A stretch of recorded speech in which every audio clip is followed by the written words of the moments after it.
Well, Charles, I forgot to check this before beginning, but it seems that the Crowdsource the Truth logo is blocking the title for today's episode, where the Clinton Foundation cronies are practically begging Donald Trump and the Department of Justice to indict us. Exactly.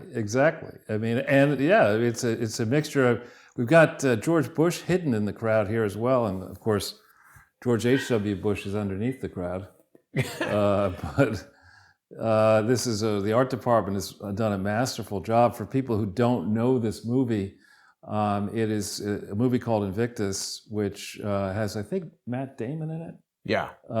Playing the South African, obviously white rugby star on their team. Now, I'm not much into rugby, but I do know that the South African sports team, the Springboks, is renowned rugby team. And the premise of the movie was that in the switch after Mandela was released from prison and took over the country, the rugby team was concerned that there would be retribution. And in fact, what Mandela was all in behind the Springboks is an iconic team and all in for South Africa to win the World Cup. So it's actually quite a good movie. But in this case, INDICTUS, this is the World Cup of fraud and corruption, in which Bill Clinton, it's tough to tell who is the bigger fraudster, Bill Clinton or Barack Obama, or the Clinton team or the Obama team or the Bush team for that matter. And that's the tale we've been telling now. This is our 211th podcast together, Jason, since June of 2017. And it's, since we are talking about the World Cup of fraud, you get to do a lot of podcasts to get everybody to understand the many dimensions and the fine contours of this. It's really a blood sport. What is a blood sport? Well, charity fraud. I mean, if you think about it, we're far away. I remember as a kid, and then as a young teen or approaching teen, and then going through high school and college, I can remember thinking through, what can our family, what can I afford? And I would get very uncomfortable when we got into discussions with people I didn't know about, when some stranger would say, well, we have enough money to do X.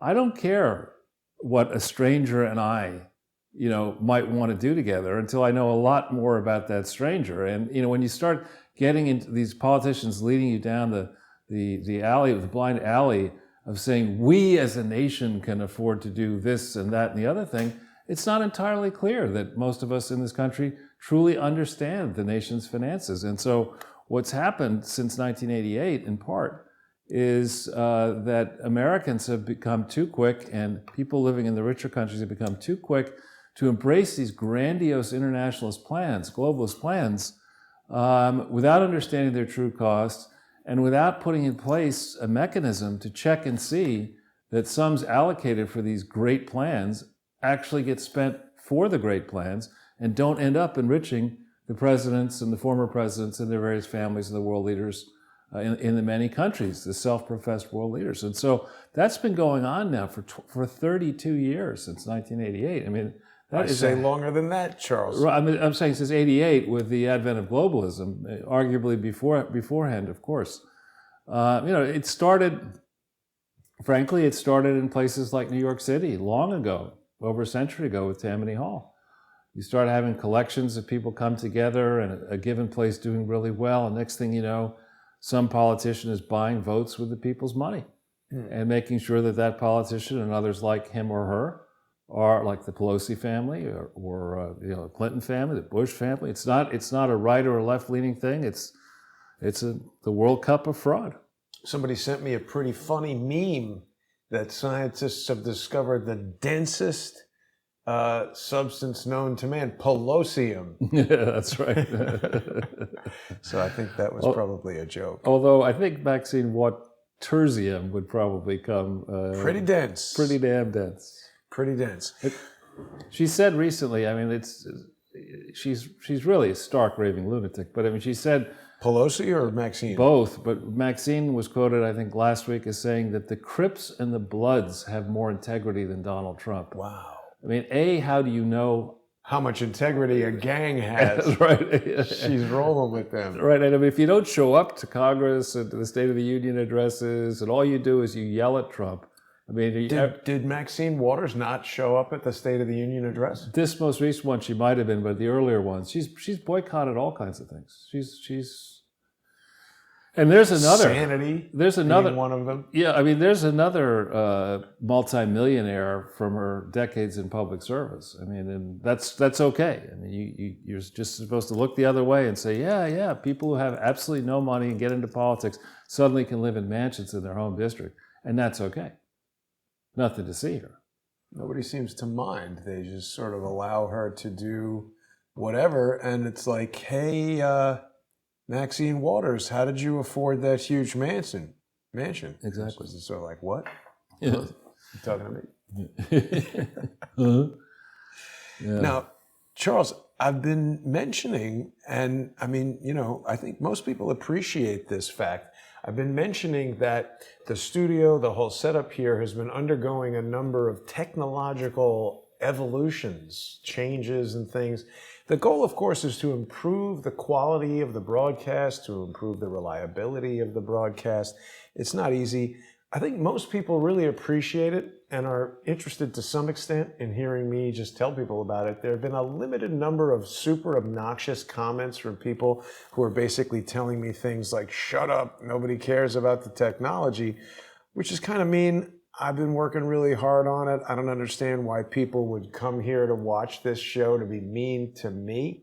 Because if you hate me or want to be mean to me, the show doesn't happen without me. So it's like, you could be indifferent to me, that's fine. You don't have to like me. But if you want to come here and insult me, that makes no sense. Most people, I think, appreciate what's happening. Been improving the sound quality, still working on tweaking it a little bit. Today, we've got yet another radical change that'll hopefully eliminate some of that fluttering people have been hearing. And we are at full 1080p HD, massively expanded bit rate, fiber optic now. Wow. And there's other changes that I haven't even begun to speak about yet, but I won't bore the audience of Sunday with Charles with that. I will say, Charles, a number of people have stepped up.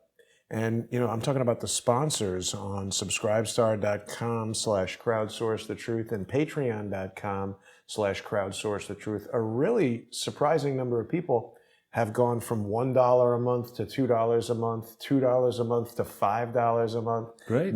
This is just last night, overnight, $5 to $10. And a handful of people have gone from $10 per month to $25 per month. That's a lot. I really want to thank those people. $25 a month is a lot.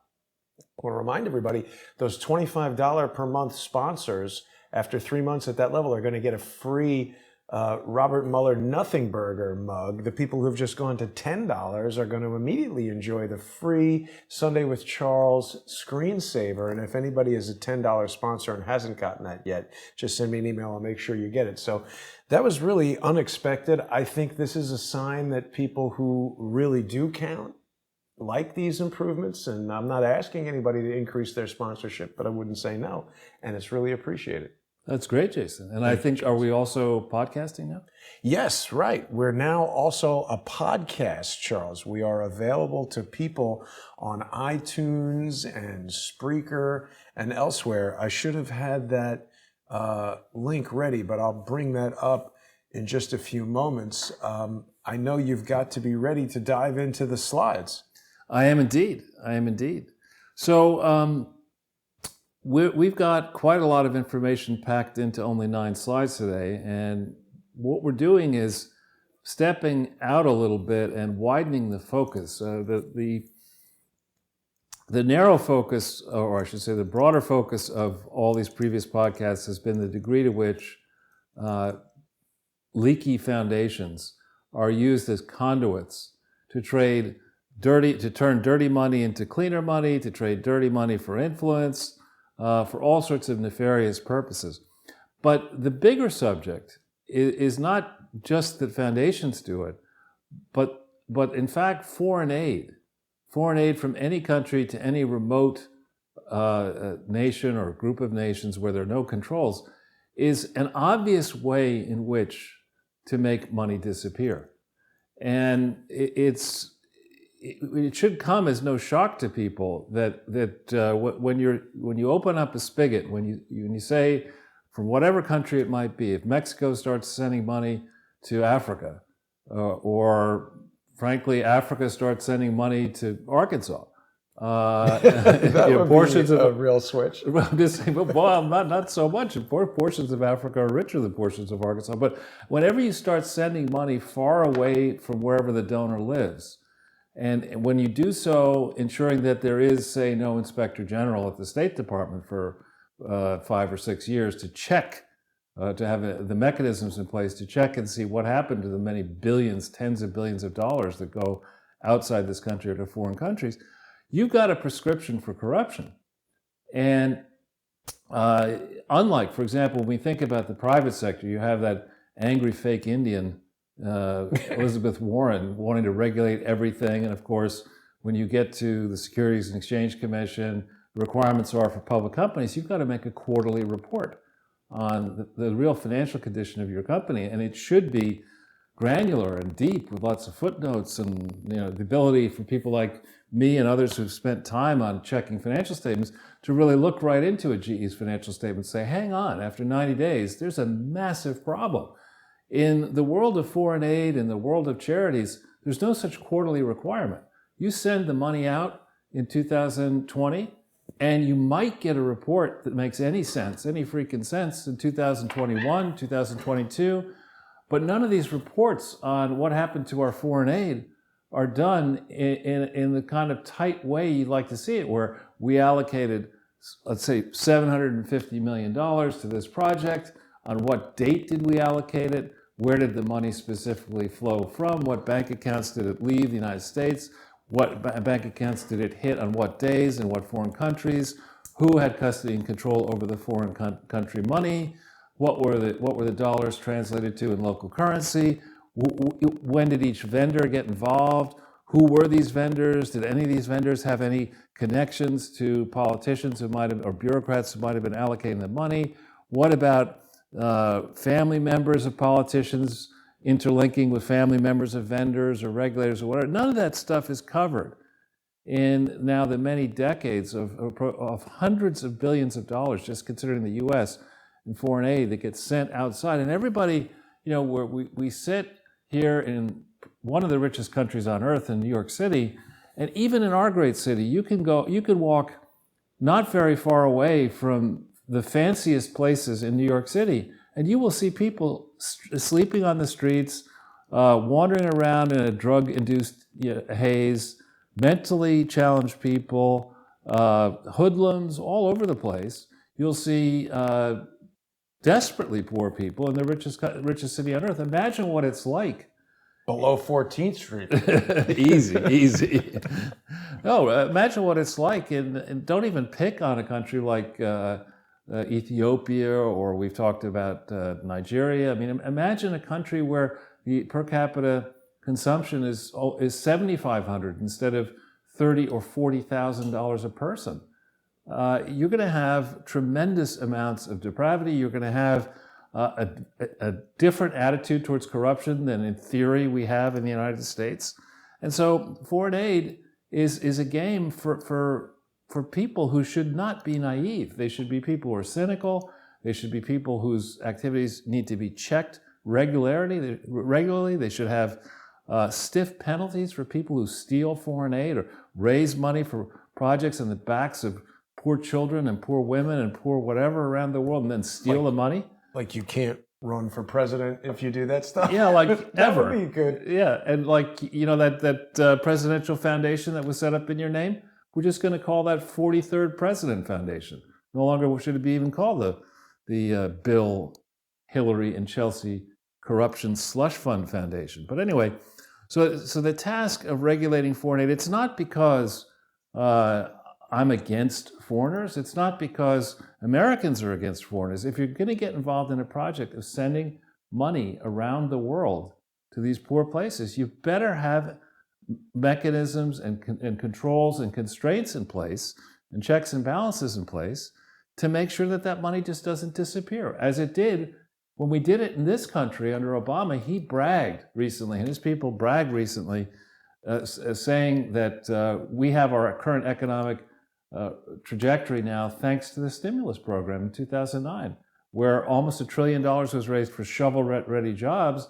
And at the end of the day, President Obama and the man who was in charge of deciding where that money went, Jeffrey Immelt, they're deciding what's ready to be shoveled. Well, they joked. Somebody said there were no shovel-ready jobs, and there was a conference. These guys are just joking. Yeah, it wasn't. Ha, ha, ha. We just blew $1 trillion. I mean, that kind of stuff, you should get the hook off the stage, direct to the courtroom, Corsi and Roger Stone style FBI agent raids, and you should go to prison for the rest of your life. And you raise $1 trillion on false pretenses, and it disappears, and who knows where it actually went. That's inside this country. I mean, imagine what has been going on when you consider our foreign aid budget and the UK foreign aid budget and the Norwegian foreign aid budget. All these countries are just wiring money around the world so these unregulated globalists could take credit for projects that perhaps have actually made the world worse as opposed to better. So this is, I think we're moving into a new zone. And interestingly, listening to one of the angriest people on the planet, Bernie Sanders. I mean, he really, I mean, I was watching his reaction to this and to that. He wakes up in the morning and there's probably pets you're slinking away from grandfather Bernie. The children are running, the babies are crying, and everything's wrong. You know, the world is falling apart and he needs to snarl at you. I mean, and so I guess people like that. People in the Democratic Party want a snarler in chief. But when was the last time this guy smiled, told a joke, just chilled out? I mean, this economy, you can say what you want about America, but this economy, using Obama figures, Trump figures, Star Wars figures, whatever economic figures you want to look at compared to the rest of the world, is humming. It's doing pretty damn well. And I don't think there are a whole hell of a lot of sensible and sane people who are saying, okay, we've got an economy that's humming along. Yes, the rich have gotten richer, as he would like to say, and he's one of them.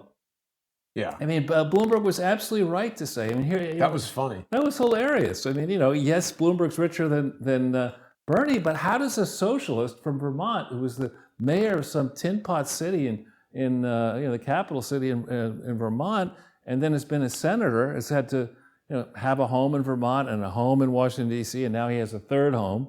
How does this guy come up with all this money? And how closely has the FBI actually looked at his wife's operation with that college that went bankrupt when they raised an endowment and borrowed money under false pretense? I mean, here's a guy who seems to have done pretty well in this country he hates. I mean, going back to whatever year it was that his honeymoon was, I think it was in the 60s. I may have that wrong. It's either the 60s or the 70s. I don't think it was in the 50s. It was not a time to go to the Soviet Union for any reason, let alone for your honeymoon. Yeah. So here's an angry guy, started his marriage off going on a honeymoon in the Soviet Union when nobody went to, very few people went to the Soviet Union. Most of the traffic from the Soviet Union was one way outside the Soviet Union as quickly as you could get out of there. This guy goes on a honeymoon, makes all this money, and he's all he's doing is criticizing, snarling, and lecturing, and yet he's winning. Now, what I would point out to real people, quick, Charles, he was married from 1964 to 1966 to a woman named, where is it? I just had it here. Was that the honeymoon in the 60s? Deborah Schilling, 1964 to 1966, and then Jane O'Meara, 1988. So I would presume 1964 would have been the I mean, let's think about honeymoon in Moscow. I mean, it almost sounds like it would be a movie. I mean, you could do. I don't know anybody who's involved. Honeymoon in Vegas. Have we ever done that? Honeymoon in Moscow. Yeah, right, we can do it. But I mean, I don't know anybody sitting in this room that who I'm looking at directly, who could, for example, juxtapose, and we go back into time, Nikita Khrushchev at the UN taking his shoe off and pounding the table, because he was upset with whatever position the U.S. had taken in the Security Council. that was like in I want to say 61 or 62, maybe 63, in that rough time frame. You see that, and young Bernie Sanders says, you know what? I admire a leader who would do that at the UN. I want to go on my honeymoon to the Soviet Union. I mean, it's just laughable. How do you like his shoes? Yes, 1960. There you go. I mean, does he look a little bit like Bernie with less hair? But not exactly Salvatore Ferragamo. That's right. He's like, I will smash this communist loafer. That's right. Not you, and Bernie. He's got the snarl down. Look at the snarl. I mean, that's a better picture of the shoe. Bernie's like, I could do that. Why did he use his shoe? I mean, you got to get a picture of Bernie holding the shoe. I mean, that's what he's doing. He's going around the country banging a damn shoe at everybody, saying, honeymoon in '88. Mug is saying, well, that makes a lot more sense. That would have been right around the time of Perestroika. No, it doesn't make sense. '88 is before. Yeah, you're right. That's as Berlin Wall was coming. He was probably going over there to say, "Look, no, don't give up. That wall. Don't give up." I mean, wow. Honestly, and of course, he's the most popular candidate in the faculty lounges across the world. In New York, in the United States, all the professors love Bernie. All the students in the stupid scruffy hats and the scruffy beards and the crazy knapsacks and those stupid wool hats that they wear. I mean, they all love this guy because at most of even the top universities in America and around the world, they don't teach you economics anymore. They teach you hate-onomics. Just hate the status quo, turn over power to Bernie Sanders and we fellow economic illiterates. I mean, more telling than anything was the distinguished economics illiterate AOC getting up there and saying that she thinks that the present administration has not learned the important economic lessons of Milton Keynes. She doesn't know a damn thing. Well, Milton Keynes is not a thing. It was Milton Friedman or John Maynard Keynes. There's no such thing as Milton Keynes. I mean, even better. She probably got a B. She probably did her economics thesis if she had Milton Keynes. I mean, we don't need lessons from former bug-eyed bartenders, or current bug-eyed representatives and former bug-eyed bartenders about what to do with this country. And we certainly don't need lessons from somebody who would, economic lessons from somebody who would go and spend his honeymoon in 1988, if it was then, in the former Soviet Union right before it blew up. So, if we can go back to the slides, Jason. Yes. Thank you. Oops. We have to ask ourselves, this now being our 211th podcast, how many people must have known and must know the full contours of these frauds? We were talking about going back to October 23rd, 1997, when Bill was president. He learned that he might be impeached and convicted. The law firm of Williams and Connolly went into overdrive. They had to get a funding mechanism in place to pay their own past due bills and future bills, not knowing whether Bill would survive. There have to be, in that era, people didn't use email quite as much as they began to do in the late 90s and then, of course, afterwards. So think of the number of records that exist at all these firms that people may have as insurance copies, the number of lawyers and assistants to the lawyers and consultants and accountants and all the different folks who must know or have an inkling about how much money has been stolen in the guise of the Clinton Foundation, the Obama Foundation, the Bush Foundations, and have been playing along with it, thinking that, it's nice to have dirt on a dynastic political family. Who knows when that dirt might not come in handy to blunt a prosecution or to get a special favor or to get a contract. Think of the number of people who do know about this fraud and this set of frauds, and then ask yourself, what is going on? Why isn't the IRS doing anything about it? Why aren't accounting firms being disciplined? Why aren't we see all the small fish in charity? Just this morning, there's something online, I think I sent it to you, this just in, a tiny little charity fraud, $20,000 or something like that. We go after people for that, but for the Clinton Foundation, for an Obama Foundation, which is supposed to be housing all the presidential records, such as they are, of Barack Obama's legacy and during his 8 years as a president, what the hell's going on with the Obama Foundation? How is the Obama Foundation a religion? How's the construction of that Easter Island style building going? I know, the pyramids in Chicago. Has anybody, I mean, do we know? They haven't been able to move it forward because what they want to do is they want to build on a national park when you can't do that. And local people are saying, no, you can't do that. Oh, but it looked like they had construction equipment and all kinds of stuff there when I went there last year. They're around the edges trying to get it done. But I mean, originally they said that they were setting it up to hold presidential records. And then they came back and said, no, we're not going to do that. It's just a big building in the middle of the park. So what's it going to do? We're going to digitize the records. They're not going to be in the building. Why do we even need a building? Exactly. Just put a virtual reality headset there and let people... Right. Just put it on the cloud. Yeah. It's just... But anyway, I believe that, again, we've been asserting that this, I've said on television, obviously with you, many times, that this is the largest set of unprosecuted frauds in history. And once you sink your teeth into a portion of one of them, you have to go the whole hog or you have to do none of them. You can't just do part of it because once you start pulling on a piece of it, it exposes more and more and more. So I'm hoping that the reason it's taking so long is that the Trump administration and the people who do care about making sure that charities are properly run and regulated want to do the type of decisive work that needs to get done. This is the story I was referring to. I mean, it just you can't make this stuff up. I mean, the names are amusing. Whitney Bryan is a nondescript name, but you go down here a little bit further up, look at the county, the Ogama County. Oh my God, county. And the name of the person, Dawn Wooter. Okay, she's Wooter is the organization's former treasurer and secretary, Bikers for Kids. Oh. Bikers for Kids. And this woman goes in and says, I'll be the treasurer and secretary, I think, because I want to steal the money.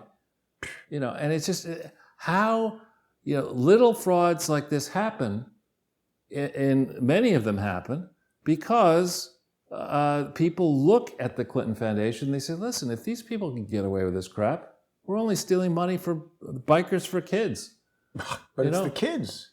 Yeah, it's for the kids. Everybody raises money for the kids. That's what the Clintons do. Hillary Clinton started out with a children's defense fund. She probably got the idea there, because you hear a sob story about a child, and there are too many of them, and who isn't moved to try to help? And there's a piece of, I think, every one of us, when we hear these sob stories, you say, well, all right, it's probably a fraud, but maybe it's not a fraud. I shouldn't be thinking like that. I'll give him $20. And if, 1,000 people or 100,000 people give somebody $20, suddenly that's a lot of money. Yeah. So, letting the Clinton Foundation, letting the Obama Foundation, letting the Bush foundations emulate the Clinton Foundation now with global health programs and international programs when they haven't changed their paperwork, just opens carte blanche for the Wooters of the world in Oh My God County. The Wooters. Nicely said, Charles. Okay, so I've got a bunch of things going on here that make it even more confusing than usual, but okay, back to the slides. All right, so let's jump into the standard warning slide. Whoops. Somehow. I was trying to print it. There you go. Great. So this approach that we've been taking, or this journey we've been on, is a journey to try to do with tools that exist and are improving thanks to you, Jason, and thanks to advances in technology every day. We're trying to do something that you really couldn't do that easily before June of 2017. I found in my attempts to get this explained that there was a lot of interest in 15 and 16, particularly in 16 after it became clear that it was Trump versus Hillary.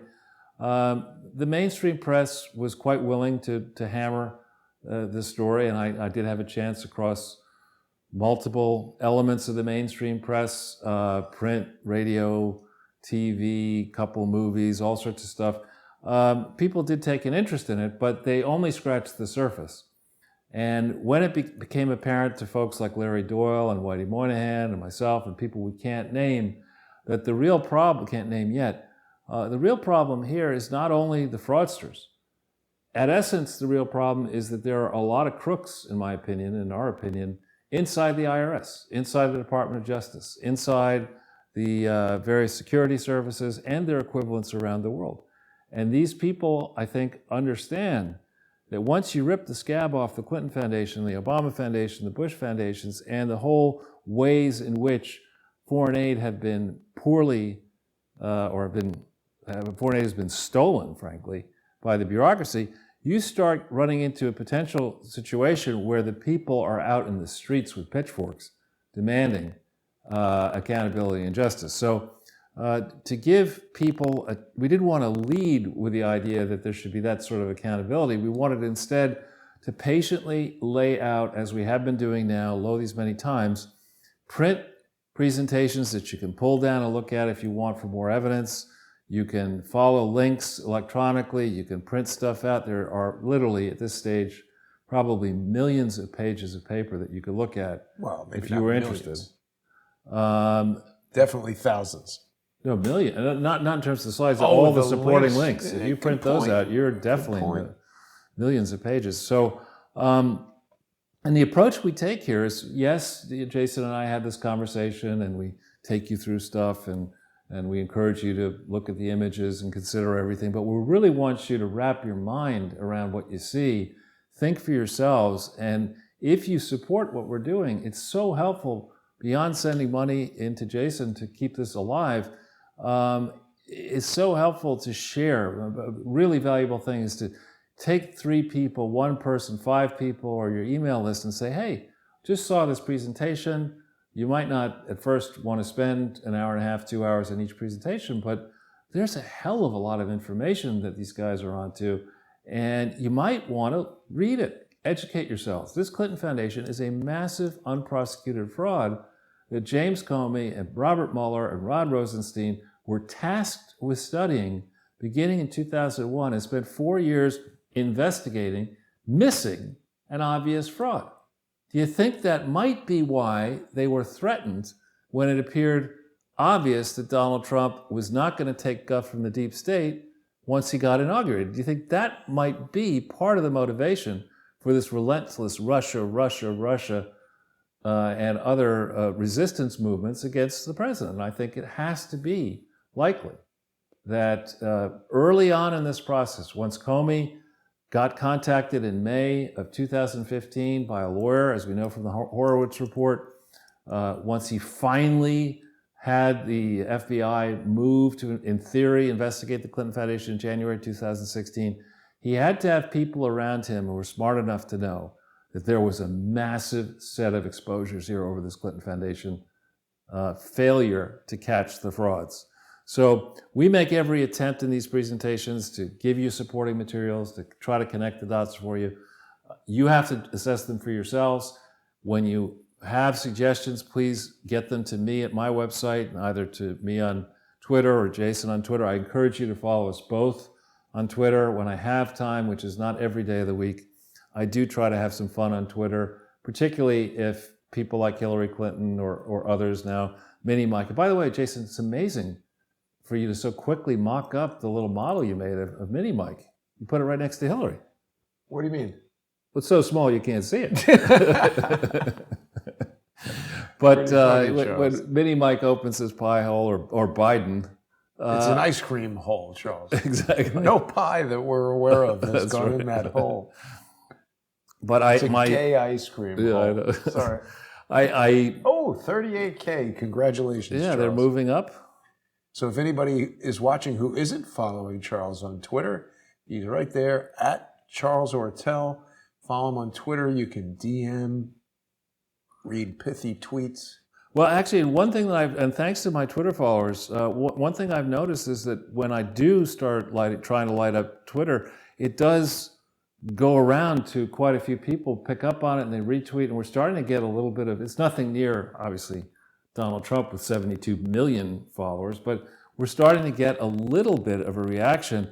And thanks so much to my Twitter followers, because I have to say I'm getting a lot of interesting leads, and I do read my Twitter feed. I don't, as I say, do it each day, because on the 2 days when I'm doing a show, and sometimes I get brought into little projects which take me offline. But almost, I would say with regularity, 5 days a week, I'm pretty much all over my Twitter feed. And I do appreciate the thoughts, whether they're in the notifications or the direct messages. It's Leads and reads, Charles. Exactly. And here, this is interesting. Katya Blanova, with whom we've done, I think, over 100 stories together, has been kicked off. She's been kicked off Facebook. Crazy. And I don't think that's reasonable. I have to say, her work is, she does not just interviews with me. She does lots of different interviews, and she's very, very thorough, very insightful, and she's an independent political analyst who happens to get work published in Sputnik, which, by the way, you could say what you want about Sputnik, and our own government does support, fund various media operations. So if it's okay for our government to do it, I don't understand why it isn't okay for other governments to do similar things. But I don't get how in the hell Mark Zuckerberg, even for all his many billions and the many people working, how is he suddenly a person who can be the arbiter of what ought to be out there in discussion and what not ought to be out there? I mean, why is he so smart? And shouldn't the whole approach be, in fact, the older days where you're encouraged to express your opinions, and if they're wrong, even brutally so, these exchanges, these Twitter, Facebook, it used to be the case. If somebody says something that's really stupid, hello, Mike Bloomberg at the recent debate, or hello, Joe Biden, 24/7, people react instantly to stupid comments, to ignorant comments, and the internet is built on ignorant comments, Charles. Right, I know. I mean, that ought to be, frankly, I mean, you should be encouraged to speak your mind and understand that when you do. Nope. El Zuccarino wants to plug right in and control your mind. Well, nice look. And it doesn't. It should be that you understand when you use these media to say things, and you say something that's wrong, you're going to be rebuked. You should have a conscience. If you say something that's knowingly false, you should expect to be humiliated, frankly. But particularly when you do it in a way to try to manipulate public opinion. And so I don't think this country or the world has yet had the kind of robust conversation we need to have about Zuckerberg's role and Facebook's role in the global debate. Right. So if we go back in, just Jason, I know you like to pull up that playlist, which is... Oh yes, I was going to show everybody that just a moment ago. Here we've got all of the episodes of Sunday with Charles, and Charles Ortel is closing in. It's in this handy-dandy playlist on the Jason Goodman YouTube channel. I know it's a little confusing, but this is the main Crowdsource the Truth YouTube channel, still under social engineering attack and banned from live streaming. So if you're watching the live stream right now, you're on Crowdsource the Truth 2. I would encourage people to subscribe to Crowdsource the Truth 2. That's the backup channel. It's going to keep you in touch with the live streams, even when social engineers temporarily take out the main channel. But what you can always do is when you're watching a video, if you go to the video description, you might need to click on this little show more here, and it's going to bring you all these links to the various sponsorship opportunities, as well as this link that says download Charles's presentation. Click on that, brings you to the PDF document, which you can either read on screen or using the standard download icon. You can download it to your own computer where you can print it out and follow along as the show proceeds. Great stuff. And on just these slides, I mean, let's assume that 200 of the 211 have slides. On a number of occasions, we've had 20 and 30 slides, but more often than not, it's between 6 and 10. Use 10, you're talking about 2,000 pages. No, it's usually more than 10. I mean, 9 is a light one. Sometimes there are as many as 14, 15 pages. It's quite a lot of writing, Charles. It's what I guess I do. That's right. So Rick Grinnell, as the interim DNI, this is big stuff.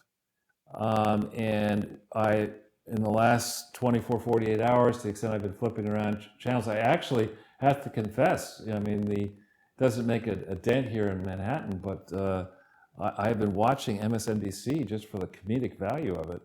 And the number of people are quaking in their boots. Or what does Rick Grenell know about intelligence? How could we let him in? He's a loyal Trump person. How could we put him in charge of this interim appointment? Because the guy's fucking smart and he knows what he's doing.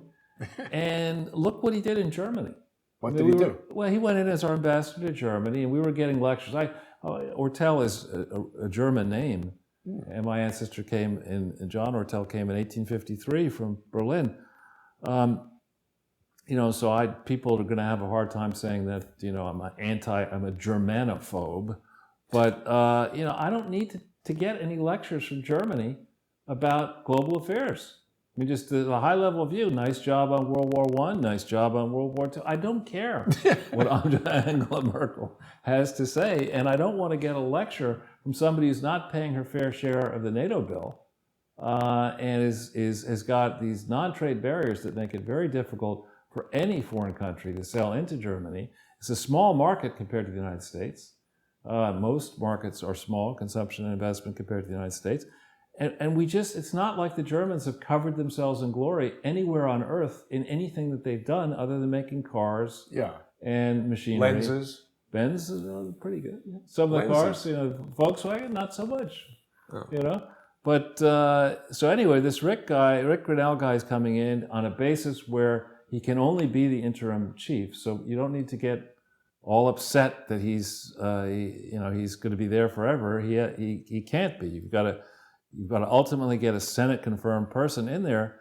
And this update is actually humorous. I don't know if David Blackman is his real name or a pen name, but it's often very amusing, frequently posted up on Free Republic, and it just explains that at long last, under Rick Grenell's stewardship, already things are changing in the deep state. And really, I think this argument that has been used nefariously, frankly, by the deep state, by the security services, that you don't have the requisite security clearance to understand what a genius I've been in protecting this country.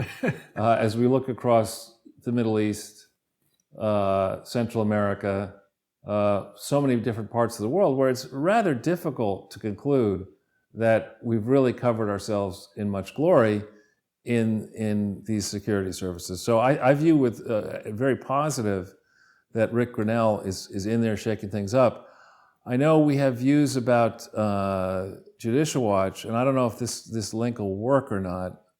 First one.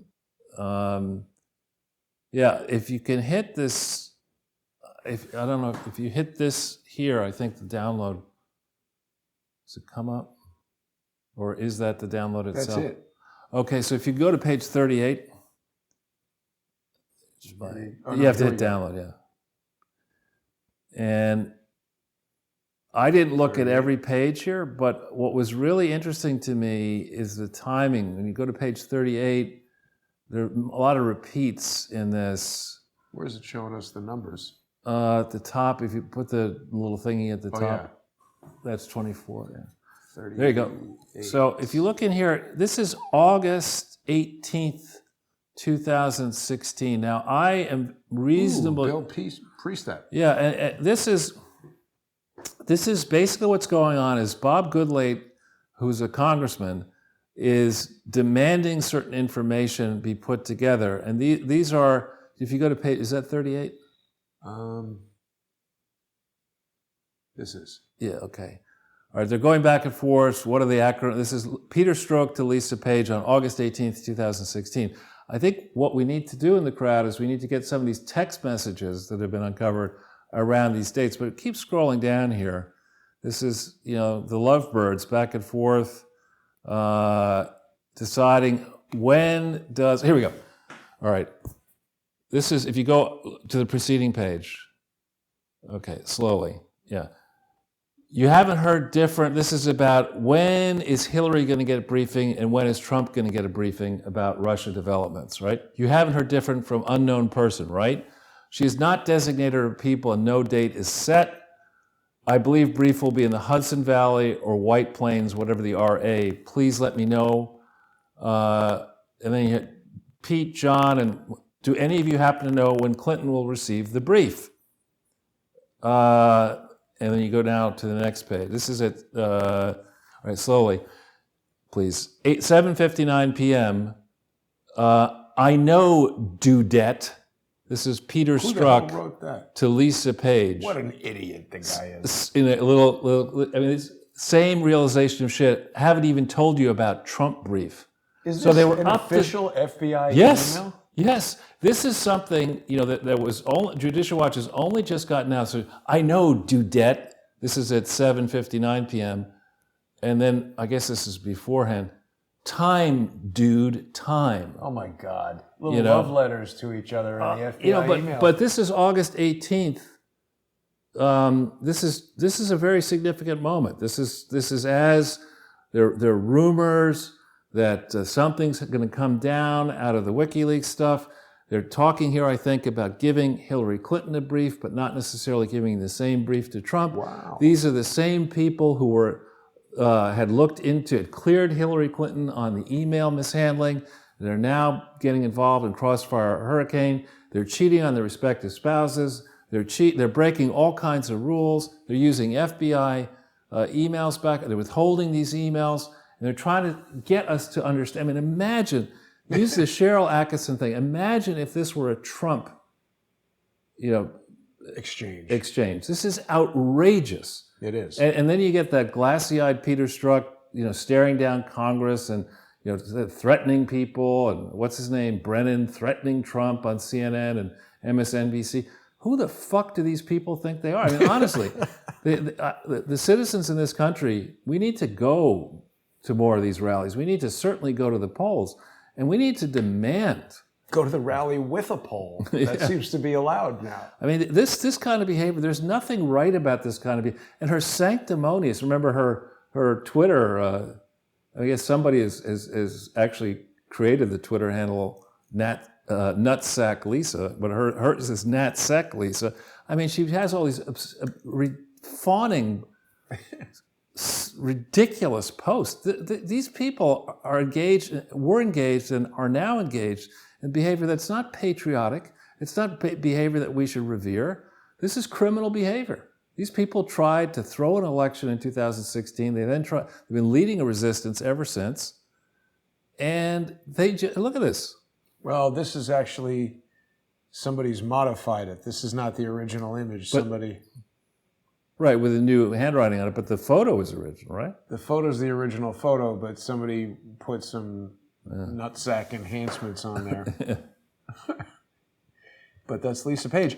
I mean, I don't know. If I was at the center of a national controversy to the extent that, it affected my family and upset people and affected the presidential race, I wouldn't be putting stuff like this on Twitter. Yeah, and remember, these people got security clearances.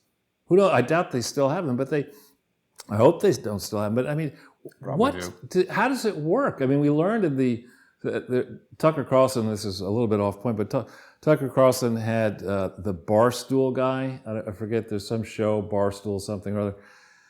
And he was saying, regarding Bloomberg, he was saying that this Barstool guy was saying, little did I know that you could be an idiot and be a billionaire. I mean, little did I know that you could be a complete bonehead and be, senior counsel of the FBI, head of the counterintelligence division of the FBI, and you're a bobblehead. There's a lot of lawyers who are extremely stupid, we're learning, Charles. Yeah.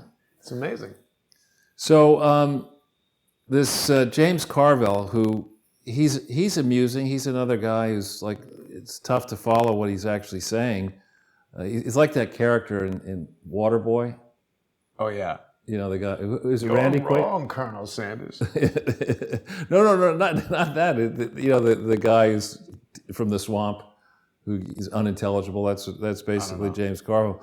But I don't know if I ever shared my James Carville moment with you. I don't know. What was it? So when I was working in banking, I lived 100 miles north here, and I would stay at different hotels. And I was staying one day. I guess I felt like I was having a good day, so I was staying at the Plaza Hotel, and I came down in a rainstorm. I had to go only 5 or 6 blocks, and just as the elevator was about to go down, James Carville, caused the doors not to close and jammed himself in, and then I was ahead of him. I get off the elevator first, and we go to the cab line. This is in the 90s when Clinton's still president, and he just makes like he's going to walk right in front of the line. And I looked at him. I said, "Excuse me, where do you think you're going?" And he just sheepishly went to the back of the line. And I was like, "This is great." I just, made a statement. And I used to wear expensive English suits.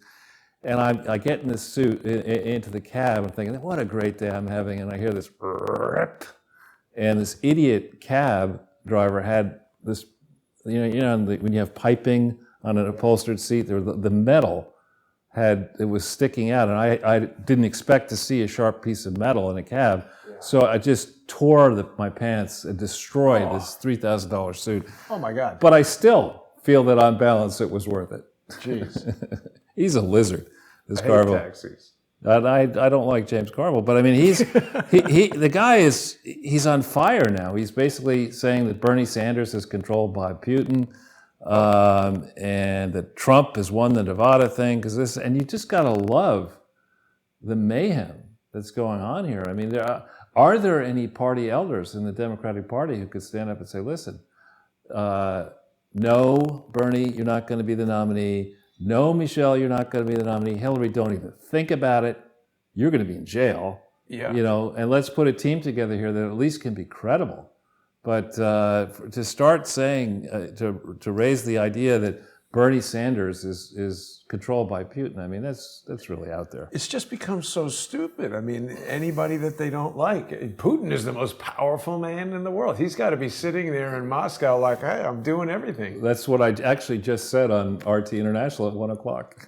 I was just on. But He's anyway, the busiest man in the megalomania business. But honestly, if people want to get into some hard facts, and I saw some of them actually, believe it or not, on there in MSNBC last night, what should be really concerning Democrats are a few things. The first is that the size of the Trump rally crowds is getting bigger and bigger and bigger, and that when you compare the primary turnout levels in the Democratic primaries in 2020 compared to 2008, you're going to be extremely upset if you're a Democrat, if you care about actual numbers, because you're not seeing as many people come out for the Democrats, and you're seeing monster crowds.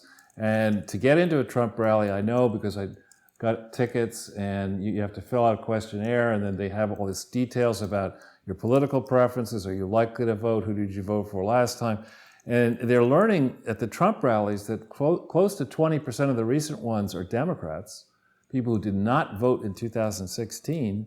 And you're seeing declining turnouts for the Democrat caucus and primaries. So I guess that's right. I mean, caucus, cactus. Yeah.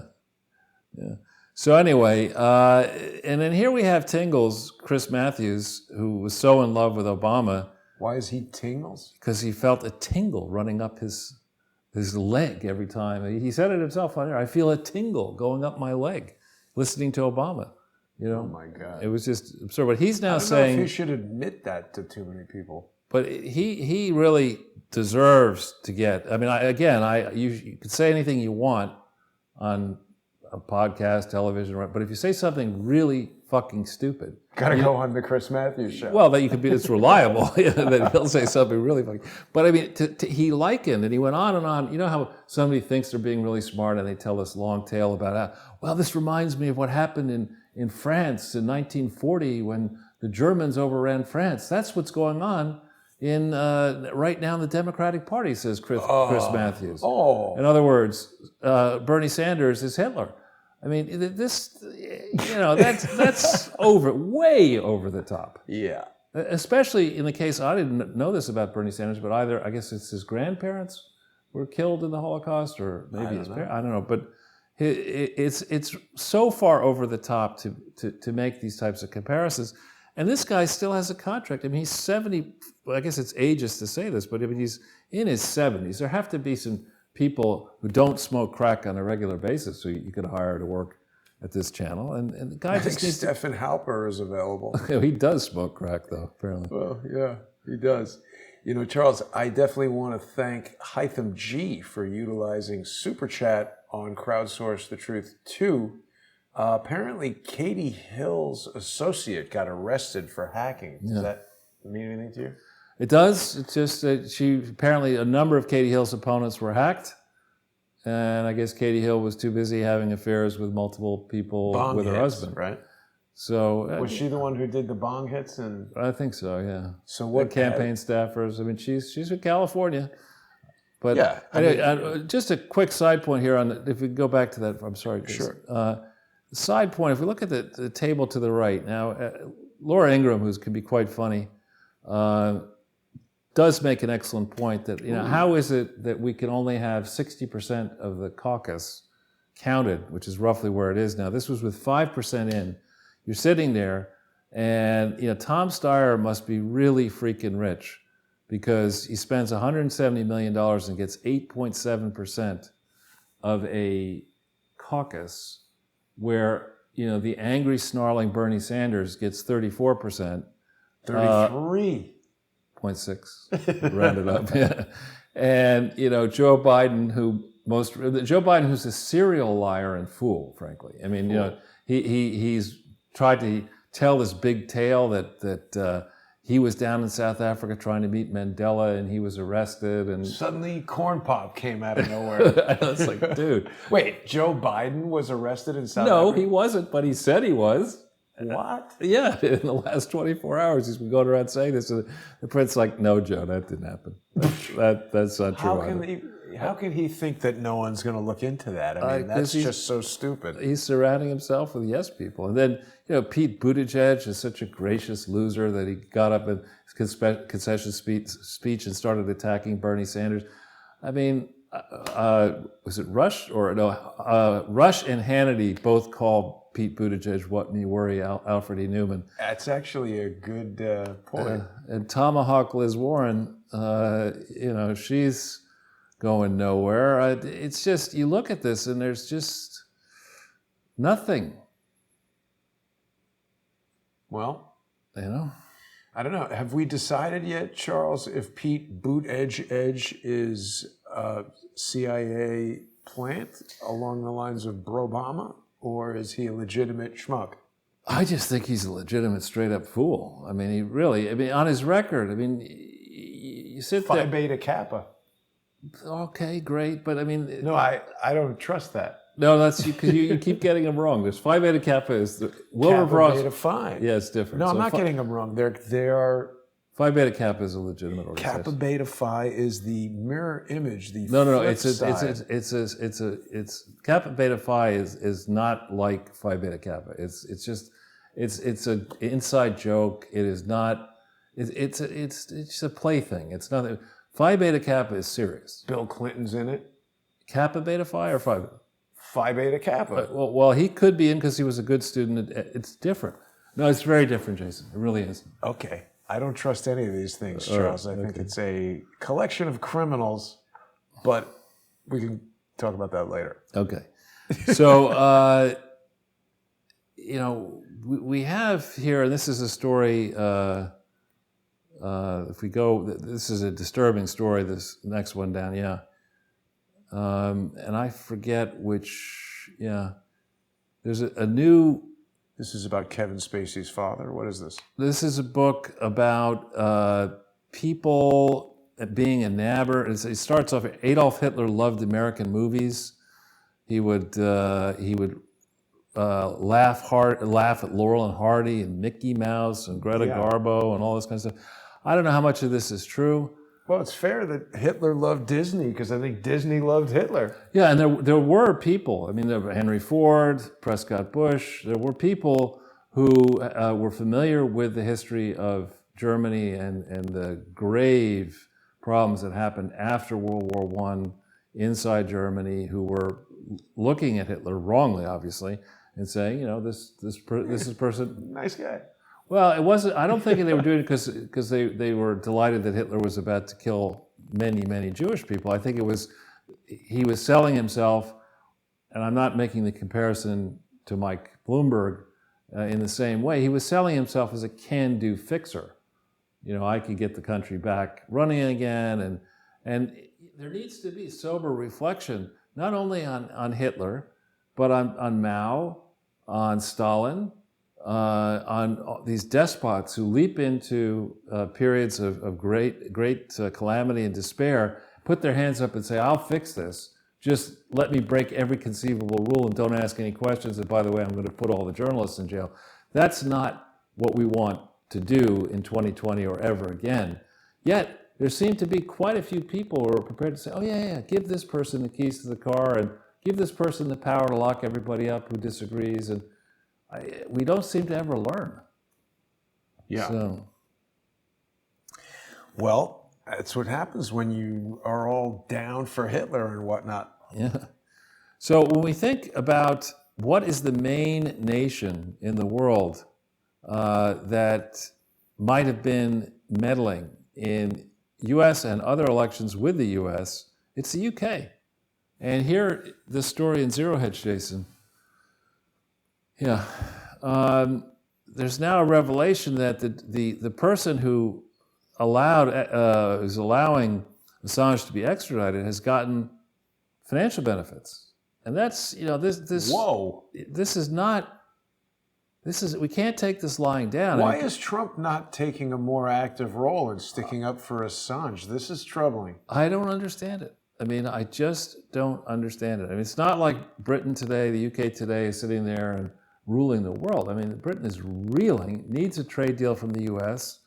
It's got majorly crime problems now across the country and in London. I think it's a fair calculation on the balance of economic, financial, and geopolitical power. Britain needs the US a lot more than we need Britain.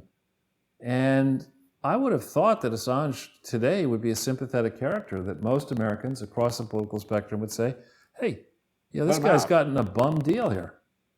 And isn't he the key to understanding what happened in 2016? He had the big dump of DNC documents in June 2016. He had the big dump of Podesta documents. Presumably, he understands where those documents came from.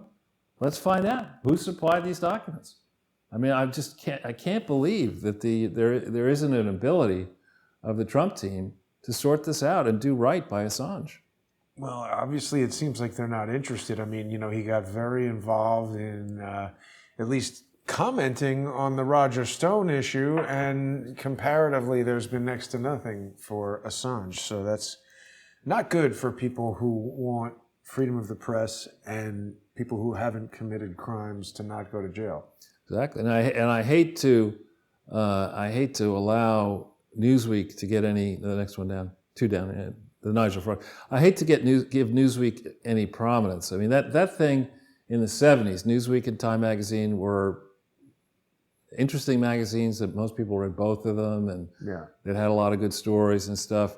I think, and I said this actually on RT International just now, I think all this focus on Russia has been an attempt by the elites and the cronies to distract from the mega corruption that has been going on as people, starting with George H.W. Bush and others, the academic crowd, sucked up to China, bought into the argument that it's going to be eventually a vast new market. Let's get on the right side of China. Let's break the rules. Let's not stand up for free speech and the principles that make this country great. Let's just order bat soup and call it a day. Yeah, let's cut a dirty deal with China because eventually they're going to overtake the United States. It's inevitable. There are more people. And, the number of universities, Harvard just had a big disaster with a chemistry professor being arrested. Selling stuff to China. Well, yeah. And maybe coronavirus. Well, and the point is that it is highly likely that university campus after university campus has literally kowtowed to China one way or another. by letting students come into the universities without really vetting who they are. Were they spies or students or both? Letting secrets leave our country and go into China for payoffs in the form of research grants and other benefits. And I enjoy Chinese people, I enjoy Chinese culture and Chinese food and things like that, but I do not have truck, as they say, with the Communist Party of China.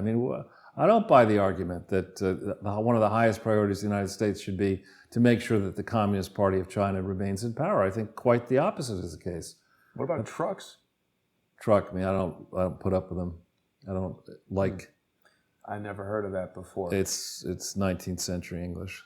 But no I'm just blocking some pornographers that are joining us today, Charles. I wonder if you have any questions for the porno people. So Anthony Weiner is trying to make his... No, I think I know who it is.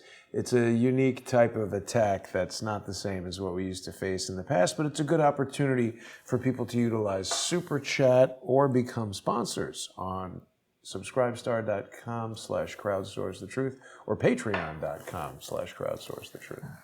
But in particular, Faraj was trying to make clear that we should not be, that the United States is correct to stand up and say, Huawei, no Huawei. You want to get... No way. No way Huawei. And you want to cooperate with the United States on security matters? We're not doing it if you take Huawei. And I think we're totally within our power to do that. So that's a pretty interesting development, because I remember you were sort of upset when Bojo was going against Trump on Huawei. Yeah, I think that will be changing, I hope. And so then we have this story here about Phil Haney, and I noticed, and I know Steve King is somebody, he's made stupid comments, but and he's been taken off committees and paid a heavy price for some of the comments that he's made. But he is correct to note that this whistleblower, Phil Haney, was found dead of a single gunshot wound to his chest. This is somebody who was a whistleblower alleging that the Obama administration was, to put it politely, soft on radical Islamic terrorism. And now he shows up dead, and he didn't have suicidal thoughts. This is a story Sarah Carter, to her great credit, has put her finger on this story. And this is something we really need to study. What happened? What really happened to this Phil Haney guy? What was he trying to expose? Let's contrast the degree to which he was a whistleblower and in theory protected with this person who can't be named, who I would argue is not a whistleblower, but instead is a traitor, and who got way too far down a track, distracting this nation at a critical moment with utter bunk. Why do they have John Cardillo's tweet here? I don't know. Who posted this? I don't know who he is. He's a Newsmax guy, I believe. Yeah. Isn't he? I don't know who he is. Something going on with this guy. Had Larry Klayman on, and what's her name? Cassandra Fairbanks. It was a bit of a dust up there on Chris Ruddy's Newsmax. Mm-hmm. Well, then, just on a few not so light moments, but lighter moments, now we have a witness come forward that says Prince Andrew did grope this Virginia Roberts Giuffre on Epstein Island. That's in the New York Post, which I'd say has become the paper of record in New York. Well, it's certainly the paper of anything having to do with Ghislaine Maxwell and Jeffrey Epstein. This is an interesting article. Charles, Margaret Bertram has just utilized Super Chat. Thank you, Margaret. And she's asking if there's any way to summarize the 211 podcasts in 211 sentences for those who are so confused about the details, because there are a zillion details. What's the skinny on Mickey and Minnie? I don't know if that would be enough sentences to summarize. Yeah, it's a project actually I intend to do. But I haven't done it. I agree it can't be a sentence on each podcast, but it should probably be 3 sentences on each podcast. Yeah. And you remember we even started that show 90 Seconds with Charles Ortel, which was interesting, but it didn't seem to capture people's attention in the way that I expected it might. Yeah, well. People Perhaps wanted more we'll time, I revisit guess. that at some point. Yeah. Now, then we have, this is hilarious. This is in the humor department. Look at all these departments. Yeah, the humor department. Now, this is pretty funny. I don't know if it's going to come up, but there's a Mardi Gras float. Where is Mardi Gras? Is that just in New Orleans, or? I think it's everywhere. Okay, so this Brazil, there's stuff going on. Well, this is. It's not loading, Charles. It could be that it's getting too much attention, or maybe it's been the Clintons have complained. If it does eventually come up, people can look at their leisure. It has a series of very funny floats, including one of Hillary Clinton. Somebody went to a lot of effort to do a gigantic float of Hillary Clinton strangling Jeffrey Epstein, and funny comments on the side of each car. So I guess people have to do that at their leisure. Something not loading there about that. That happens. And finally, Zero Hedge. This was out yesterday, I think, the very bottom. Yeah, she's apparently told this Christina Oxenberg, who's a distant royal but a celebrity. Maxwell told Oxenberg supposedly that they have videotape on everybody, which is not surprising. That was the whole purpose of this. Yeah, it's not news. That's nothing. Well, except that, I mean... Oh. Yeah. Yeah, I mean, I would guess that there's a lot... The caption for this is, I was told there would be gay ice cream. Yeah. That's how they entrapped Mini Mike. Mini Mike. Mini. Doesn't want people to find out how many he is. Yeah. All right, so we're going to go through, this is now some more substantive stuff that we want to take people through. Jason, do you remember April 29th, 2015, roughly what was going on then? So Hillary, I'll put you in the frame. Hillary had announced on, I think, the 13th of April, 14th of April, something like that, roughly. Trump had not yet announced officially. And this is a WikiLeaks Podesta dump email, 8:02 p.m. This is Hillary coming up with an idea. This is from Jen Palmieri, a senior person on the campaign, writing to a bunch of people. I wanted to follow up on a Hillary Clinton idea of doing a video. Oh. Sort of pre-butting the Clinton Foundation stuff. It does make sense for her to publicly state that she never did anything at state to help a donor. Now, maybe she didn't, but right. She facilitated other people doing things to help donors. And then there's these suggestions of Hillary. She's very proud of the Clinton Foundation work because they want people to give to it to support good works. People were foolish if they thought they'd get a benefit out of this. There's no quid pro quo. And on the 30th, early on the 30th, 1:37 in the morning, this campaign operative, Joel Benison, says, yeah, I agree. Let's take this quid pro quo thing off the table, and let's do it on a basis where she doesn't take any questions. Well, people need to understand that around this time, the Inspector General of the intelligence community had begun an investigation. And if we hit, Jason, if you can hit this one up here for people who haven't seen this yet, how many times did we hear that the investigation into Hillary Clinton was part of a normal security review and nothing to it, blah, blah, blah, blah, blah.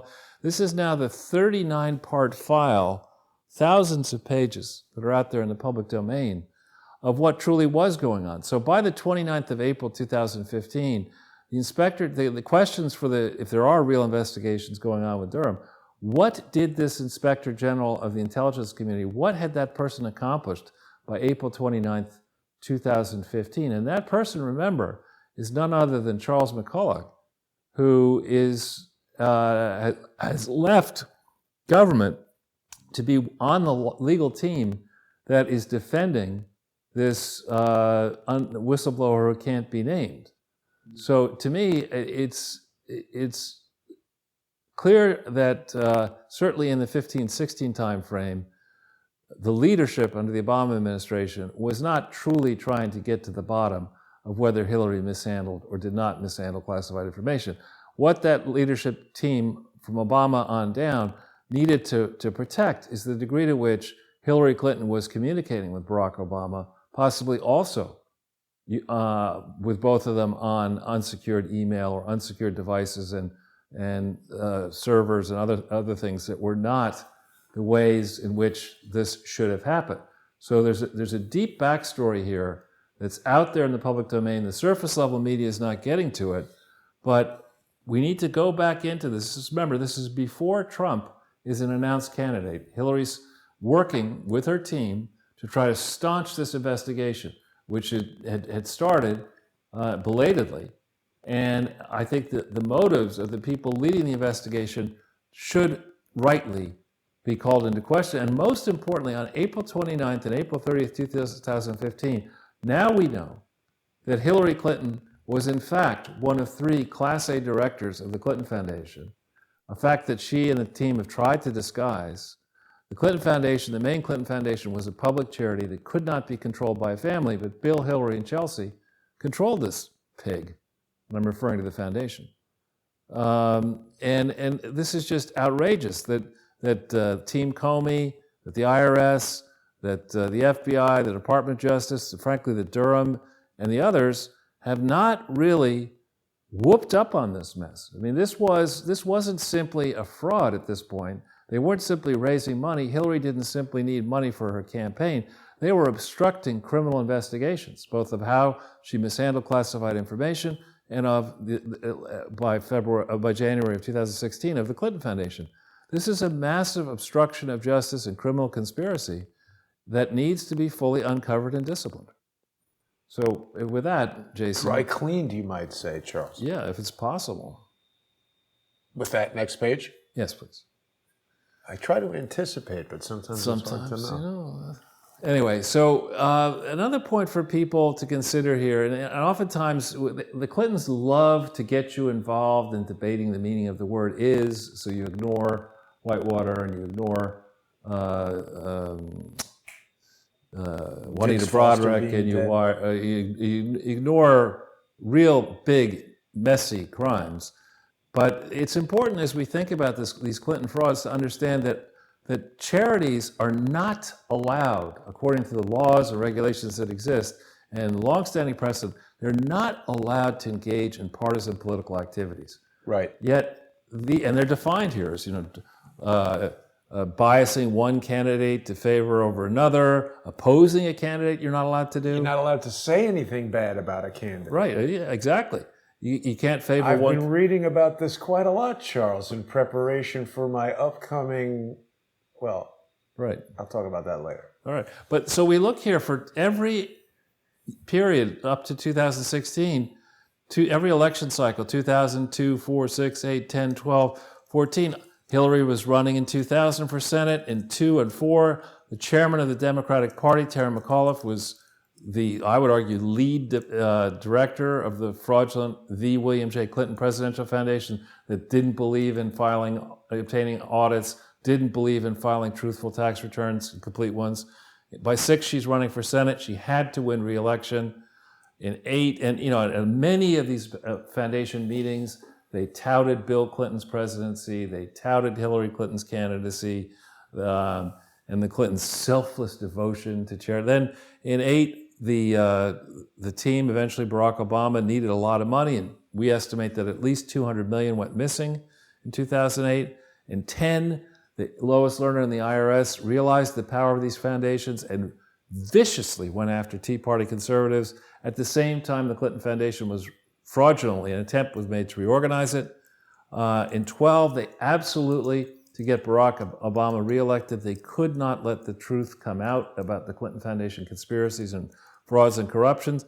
And then by 2014, Hillary had left February 1st, 2013, and she walked out the front door of the State Department, or probably the back door. No, with the presidential records. All of the communications back and forth having to do with the State Department that could have involved the fundraising for her campaign. She had all the contact information, and nobody said anything about it in 2014. And towards that point, 4KCD, this is a complicated name, but 4KCD Me Too is saying, why does no one ever question what happened to the $6+ billion that vanished unaccounted for from the State Department when Hillary Clinton was Secretary of State? We're going to get to that in a second. Yeah, absolutely. See, nobody, Charles talks about it. Well, wow. So if we go to the next page. See, part of what I'm doing with all this complicated sound processing, Charles, is trying to create a noise gate to keep that out. That's right. So we began this talking about what I'm calling now the foreign aid charade, the degree to which Ooh, I like that. gigantic amounts of money gets sent around the world for various causes. So this is not a business model, it's a monkey business model. We start with George W. Incurious Bush, who really did look a bit like Curious George if you go... Oh, that's racist, Charles. You're off the internet. No. Was George W. Bush... What? I think he was of the Caucasian persuasion. It doesn't matter. Anyway, so he sets up this thing, PEPFAR, which has given, this is from Wikipedia summary, $80 billion for HIV and AIDS treatment. Now, it's important to understand, as you think about this, there's a very big difference between HIV and AIDS. Right. HIV is something whose progress to full-blown AIDS. People get annoyed when you say full-blown AIDS, by the way. I don't care if they get annoyed. Okay, just letting it know.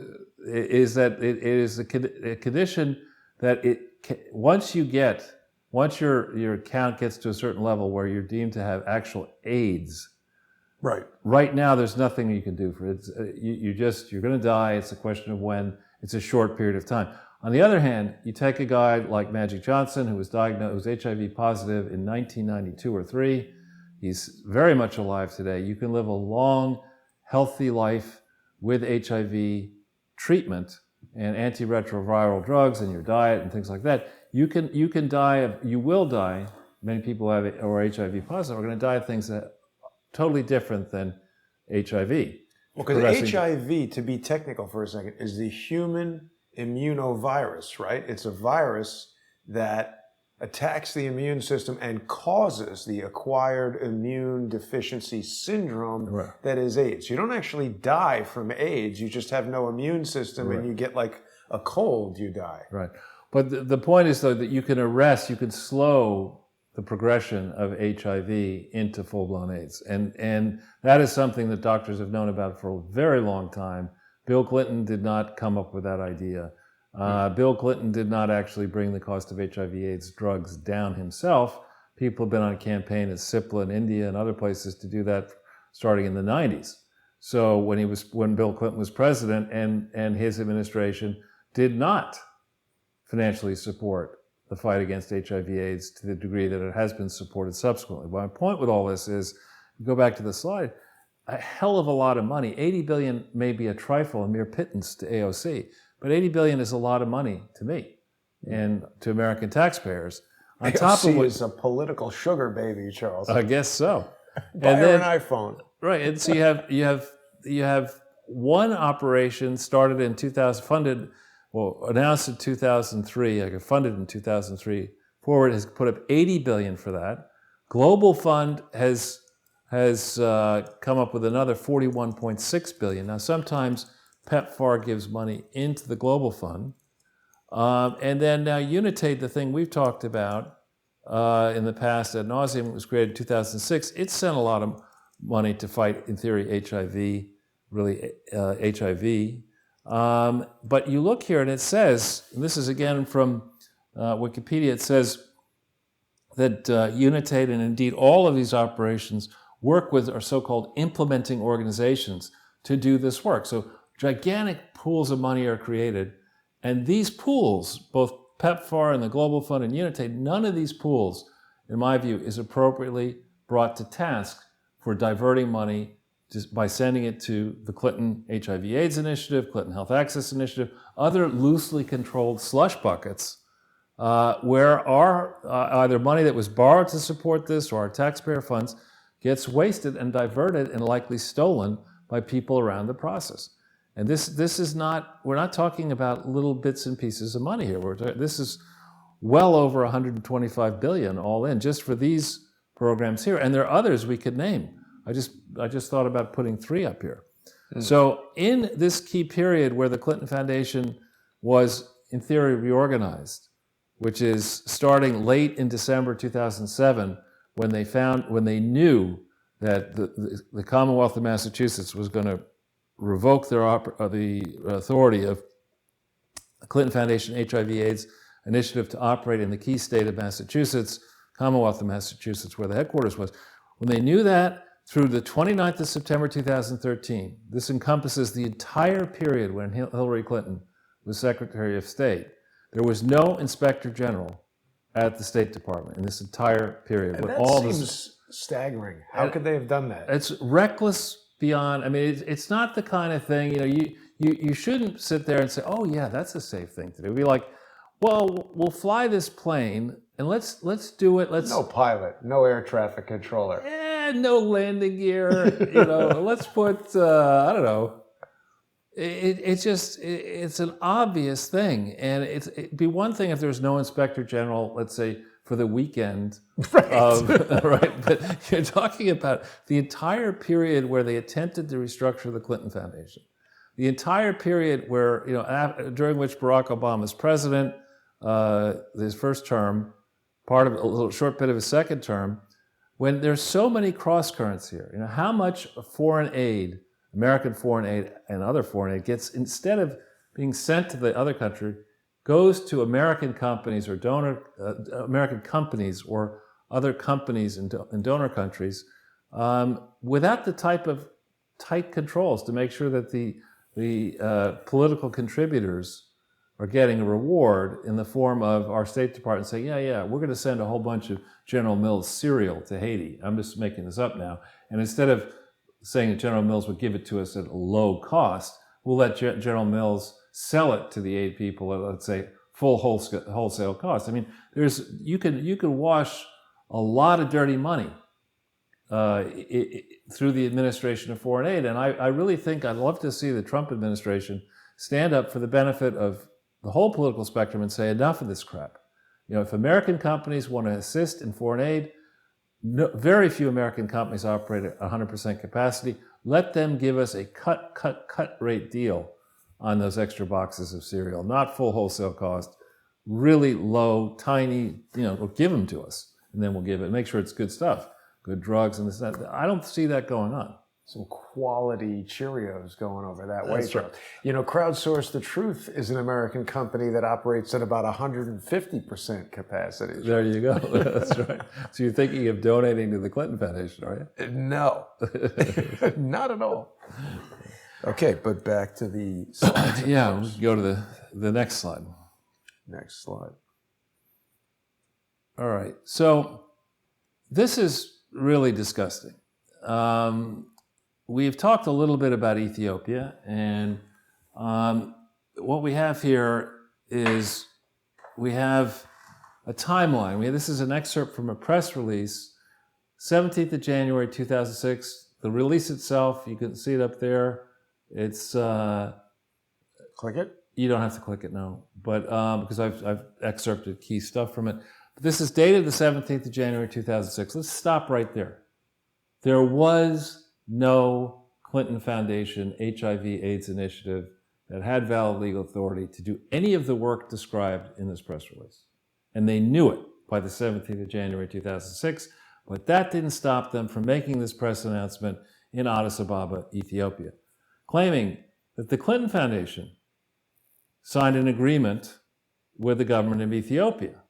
The Clinton Foundation is going to provide all sorts of stuff that it had no authority to do. They had done this work, they claimed, as part of a pediatric initiative launched in the spring of 2005.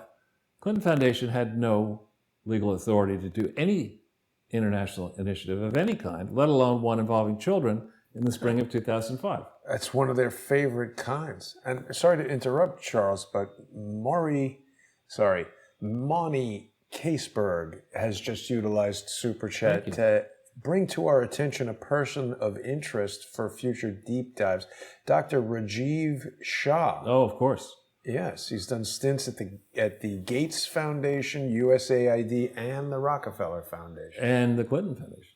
There you go. So it's a very useful person. Yeah, Thank you very much. Yeah, Rajiv Shah was a young guy who had I think he might also worked at McKinsey, and it used to be that USAID had some distance between it and the State Department, but under Hillary's tenure with no Inspector General, it reported direct to Hillary. Whoa! So there's a lot to look in here. But here you see a quote from the Schlickmeister, or as Rush calls him, Der Schlickmeister. I'm extremely pleased that my foundation, this is dated the 17th of January 2006, Bill Clinton on the 17th of January 2006 is not president, chairman of the Clinton Foundation, or Clinton HIV/AIDS, or a trustee, or a director, or and any of the financial consequences of his activities, or I should say none of the financial consequences of his activities are documented in any Clinton Foundation filing anywhere. So how does he get off saying it's his foundation? This is a public charity. It hasn't registered in New York to do any of this operation. It hasn't registered these names. And here it's doing this work in Ethiopia. And then we have, this is a name that you might not initially notice. In the next paragraph, we have a quote from somebody called Dr. Tedros Adhanom. Okay, and you look at that, and we're going to get to who this dude is in a second, because he does a lot of press releases. In fact, he does a press release a day. Really? And we'll tell you in a second why. So this alleges, this is under Bill Clinton's, not signature, but he's basically issuing this thing, that Ethiopia has been buying drugs via the Clinton Foundation since August of 2004. Now, August of 2004 is almost precisely when the FBI under Mueller, James Comey, and Rod Rosenstein said, you know what, we're not going to prosecute this Clinton Foundation anymore. How could you prosecute it any less? Exactly. But here Ethiopia has been a member of the Clinton Foundation procurement. This consortium is 50 countries using the Clinton Foundation to buy HIV/AIDS drugs. Now, in August of 2004, we know from the Dirty Medicine Fortune magazine article, we know that that's precisely when the WHO knew that Ranbaxy drugs had major league problems. Okay, just in August of 2004, we know that directly from Dirty Medicine, we know that from Catherine Eban's book, and we know that from other sources. All right, so this is written here saying the foundation has agreed to assist the Ethiopian government. And the question here is the Clinton Foundation, is Bill Clinton or Ira Magaziner or all these people agents, unregistered foreign agents of the government of Ethiopia at a time when Hillary Clinton is a senator, one of 100 senators, which is a lofty position in our country? And the answer is absolutely yes. Okay, and of course, Dopey Comey says, well, I'm not going to, why would I do anything about that? That's going to complicate my ability to get a cushy job at Lockheed and then at a hedge fund. And then, who knows, I might one day want to cover this shit all up when they call me back to be the head of the FBI. So from an IRS report, I'm just going to read, it says, the key question is whether the foreign government serves as an agent, foreign government's the agent, through which the charity's exempt purpose is accomplished, or whether the charity was formed to support the foreign government. In the latter case, the charity being formed to support the foreign government, the organization cannot qualify for exemption. No matter what. Supporting a foreign government is not a recognized charitable purpose. So how is Bill Clinton doing any of this? Wow. I don't know if people realize that, Charles. Well, that's making it clear. We've put a link to this IRS report before. If people want to get to it, you could just put a portion of that quote into Google and it'll come right up. So if we go to the next page, gets to be amusing. All right. The person who did this disastrous work with an entity, the Clinton Foundation HIV/AIDS Initiative, that didn't legally exist, is the person who today is in charge of the World Health Organization. Since sometime in 2017, he goes by Dr. Tedros. He's got 3 names. And this is a summary from Wikipedia. It says when he got to office in 2005, Ethiopia was in horrible shape. And in fact, this is a quote. I actually was laughing so loud I had to leave the room in the library. With little economic service, the company lacked capacity in early 2005 to build its own health systems. Much of the Ethiopian Human Resources for Health had fled the country. For example, there were more Ethiopian doctors in the Chicago metropolitan area than in Ethiopia in 2005. Whoa. So this idiot con man, Ira Magaziner, says just the country to rape and pillage with my plan. You know, it's got 100 million people. Of course, we could build an argument that there's a lot of HIV and AIDS there. Of course, we can then get lots of money liberated from the dolts at PEPFAR and Global Fund and Unitate for these projects in a country where there are no doctors, vast country with no roads, where people live in the rural areas, no reliable electricity, no hospitals, no electricity, no nothing. And who's the organization that's going to lend credibility for this? My alma mater and my parents' and brothers' alma mater, Yale. They get this professor at Yale, Elizabeth Bradley is her name, and they get involved creating, of course it has to be an initiative, the Ethiopia Hospital Management Initiative. Much better than saying, steal money from taxpayers around the world so we can get Hillary Clinton elected as president so we can steal more money initiative. Yeah. That gets launched in January 2005. In January 2005, here it's a partnership with the Clinton Foundation HIV/AIDS initiative. It doesn't exist. And at Yale, you'd think maybe the people of Yale Law School are too busy, giving cover, preparing for the resistance against Trump. They were that farsighted in 2005. But you would think that somebody at Yale would say, all right, does the Clinton Foundation HIV/AIDS initiative actually exist? The pesky little question.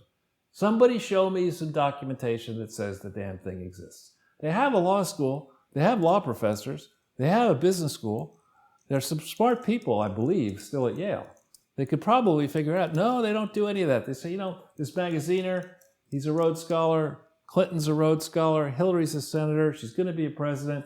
They both met at Yale Law School. They couldn't be crooks. Right. That would just be horrible. I mean, they couldn't be operating. What are the chances of that? In one of the most corrupt nations on earth, they couldn't be gearing up to steal money from Ethiopia. One of the most corrupt nations on earth. You're talking about the United States? I'm talking about New Haven. Oh. No, Yeah. no, I'm talking about Ethiopia. But anyway, so they have a long verbiage, and here's this. I would like you actually to hit this link if you could. This is an example of the kind of drivel that passes for peer-reviewed academic, quote, literature. So this literature comes out on the 10th of September, 2008. And either this article, and here's Elizabeth Bradley, remember that name, Elizabeth Bradley, don't forget that name. And Ed Wood, Edward Wood is an officer not the head of the Clinton HIV/AIDS initiative. Remember, December 31st, 2009, the Clinton Health Access Initiative submits an application to the IRS stating that it was not a successor to any organization. Here's an article published in a peer review International Journal for Quality in Healthcare and Foundation Fraud, the latter part being inserted by me, published on the 10th of September 2008. Now remember, in July of 2008, Ira Magaziner and the CEO of the Clinton HIV/AIDS initiative went into the Clinton Foundation and said, guys, we stole $23 million. What are we going to do?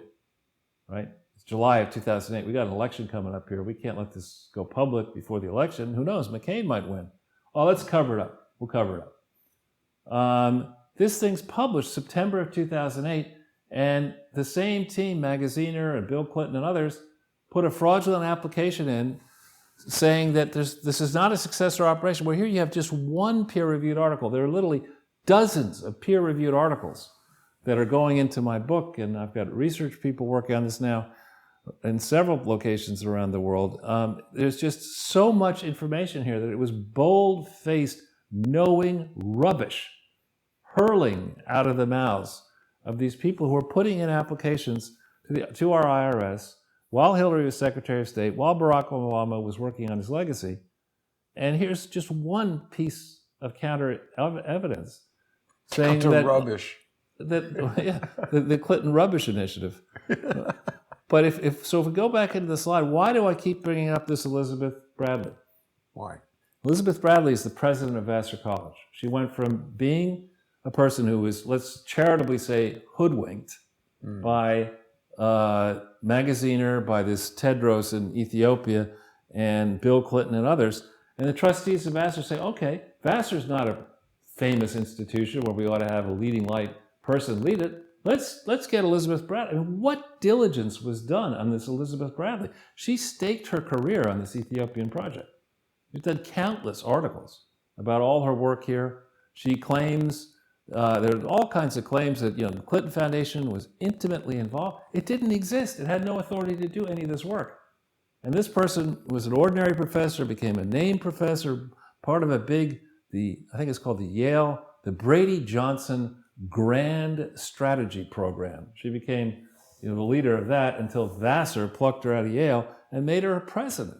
Bill Clinton's Johnson Foundation? What's it called? I didn't hear that. Yeah, exactly.